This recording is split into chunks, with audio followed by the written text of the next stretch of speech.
Hello out there, and lately guys, I've been spending a lot of time trying to compile my list for the top 10 knives of 2018. And it's been really tough. It's been tough trying to get everything together and figure out what's going to make the list and what's going to be left off. And one of the knives I invariably keep coming back to is in front of you today. It is the CRKT Caligo. And this is a knife that, to be honest, it's not a question of if it will be on the list, but where, because it's just that good of a knife, I think. It delivers on everything that you would want a $30 knife to do, and yeah, just executed really well. A good solid design from CRKT, and a great way to start off the year for them, since this came out so early in 2018. And over the course of the year, they have had some hits and misses, sure, but this one for me has just really stood out. And as I was thinking about it, I was wondering, like, where does this knife rank in the annals of great CRKT designs? Is this in the discussion to be one of the best CRKTs of all time? And honestly, I think the answer is yes. I think that it's in the discussion. I think it's right up there with some of the best things that we've ever seen from them. And so today I wanted to go through the rest of my favorites. Talk about the best CRKTs that I've ever had and what I look for most when it comes to this company. And it's going to be interesting to hear your feedback. Really looking forward to what you say down below, because when it comes to brands, you know, everybody identifies with a brand for a different reason. Staying in the knife community, a great example of that is with Spyderco. You know, Spyderco, so many people think about the Paramilitary 2, their flagship. You know, you think about a knife like this when you think about Spyderco, but there are plenty of people who aren't into knives like that, who just want some small keychain stuff and probably have a big collection of knives like this. So everybody's going to approach the company differently, and yeah, I'd really like to get your take on what you look for when it comes to CRKT and what you think the best designs are. But getting into mine, what I realized about myself is that even though the original appeal for a company like CRKT, at least to me, was just the innovation, the unique designs, some of the really cool different like locking mechanisms they had. Even though that's what drew me to the company, the stuff that really sticks with me, the stuff that I just hold on to and never want to get rid of, is more function based than form. You know, it's just it's not just about the look and the oddity of it. It's about the way that it feels in hand and the way that it performs. And so the first one that I think of always is right here, the CRKT Ripple, designed by Ken Onion. Probably still my favorite designer of all time, and here with two ripples we have a number of different variations. Just, I mean, look at those, man. Look at the lines on those knives. They're just super sleek, super cool looking, but still very functional and versatile. I mean, this is a classy looking knife. This one right here, the stainless steel frame lock, is very, very thin. If I bring back that, is that the Ladybug? Yeah, if I bring that back, I mean, look at the thickness with these two knives, you know? I mean, just very, very thin stainless steel frame lock, IKBS, super smooth, great lockup, so execution is wonderful. And this was like the nicer version of the Ripple with Akuto 440 steel. But then the aluminum one, a lot of people liked this one more. It's really light. It is a little bit thicker, but you know, it feels excellent in the hand. Liner lock, but still on IKBS, still very, very smooth. And it has this like weathered kind of look pattern to it, to the aluminum. You know, that's how it comes. It's not just like pocket wear or anything. So yeah, it just has a lot going for it as well in its own right. And so I think this design is just a classic. It's an absolute win. And I don't know what's still in production between the two of these. I think this aluminum one still is, but I'm not sure if the stainless steel ones are still around. So yeah, but for me, just an absolute home run. And again, you have that really nice looking, like, unique design here, but still more focused on function than anything else. And continuing along that line, probably the most functional small knife that I've ever come across is the next one that I think about for the best of all time. And that's the Squid. And yeah, guys, I'm talking about like a $15 to $18 knife as being one of the best ever, but it does everything that I would ever want a knife to do in this size. And what I found out about myself over the past couple years is that when it comes to small knives like this, I don't need much. I'm not looking for anything super expensive. I'm not looking for anything really high end. I use knives of this size as my primary EDC in like specialized situations, depending on where I am and what the laws are, or what I think I might need the knife for, or just like certain situations that I'll choose to go with a smaller knife.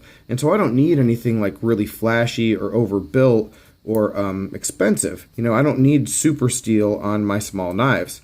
And not to say that people who really like the Spyderco Techno are wrong, but it's just not what I found fit my EDC preference, if that makes sense. I had a Spyderco Techno and sold it really, really quickly because it just wasn't necessary for me. A knife like this is absolutely perfect. And like I said, 15 to 20 bucks. The G10 version here is maybe a little bit more, but there's a number of different variations that you can choose from. Good looking knife. And simple, sure, but it checks all the boxes that I need a small knife to check. And because of the price point, I really think it's just one of those knives that's going to get everywhere. So many people have these things and use them that I think this knife probably extended CRKT's brand out to non-knife people a lot more than most. So, yeah, just an excellent seller, and for good reason. The next knife I want to talk about is going to get into a designer who's known for so much flair and so much flash and so many really just almost crazy creative kind of things. But this is a more subdued design from him, and this is the Tie Tack 2 from Brian Tie.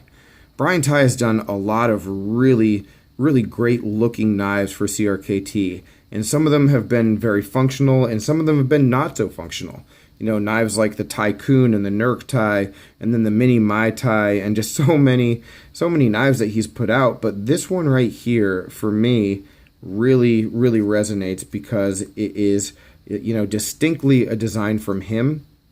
When you look at all of the contouring on the handle scales here, it definitely looks like a Brian Tie and has the shape that we really associate with him, but it's extremely functional as well.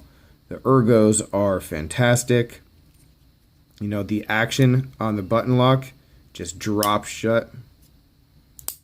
So just a really good blade here. And like I said, it isn't necessarily going to win all of the fancy awards that some of his other designs have when it comes to just the look of it, but it really does blend everything that you're looking for in a knife. So yeah, definitely very impressed with this one. And for me, my favorite of all the Brian Tie designs. I want to get back to Ken Onion though, and I know I started with the Ripple, and that one is arguably my absolute favorite CRKT, but this one might be a close second. I mean, a very close second, and depending on the day, it might be first. And that one is the Swindle right here. Another pretty recent CRKT design. This one has a sway back kind of design to it, but just extremely elegant. And I remember the first time I saw this knife, it was in a video by Cutlery Lover, and I saw this knife and I knew I had to have it.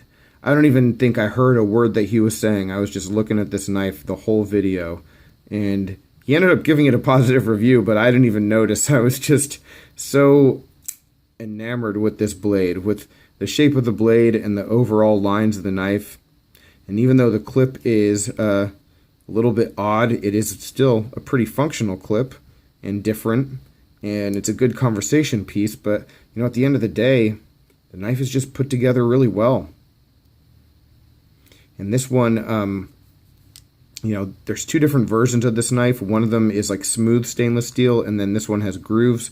This is the upgraded one, I guess, and I think this is Sandvik steel versus the 8CR of the other one. So a few extra bucks for it, and honestly, I really like the grooved look to it. Just gives it a whole nother level of class. And the jimping, as you can see from up here, yeah, very comfortable as well. So just a great blade. One that my wife got for me too, so certainly means a little bit more there. A couple more I want to look at real briefly. One more Ken Onion. The Hootenanny. It's a really good functional blade. This one I think is still in production as well. So always been a fan of this design. And yeah, a lot of people actually on Instagram mentioned this one because they really liked it as well. So yeah, but for me, I think the two Ken Onions, if we're only going to pick the two, would be the Ripple and the Swindle. The last one I'm going to talk about, though, is a Flavio Icoma design. And Flavio designed the Fossil, which is a really popular one, and the Karajas, which is one that I really liked.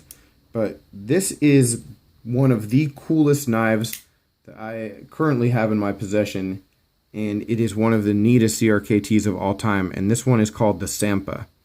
And if you were to say that any CRKT ever looked like a custom, man, this one, I mean, it looks like it is just a custom design, and obviously it's not the same materials, and, you know, a really close look, we'll see that this is like aluminum, and it's not that, like, fancy, and it doesn't have, like, the level of fit and finish, sure, but just the overall design is just so sweet.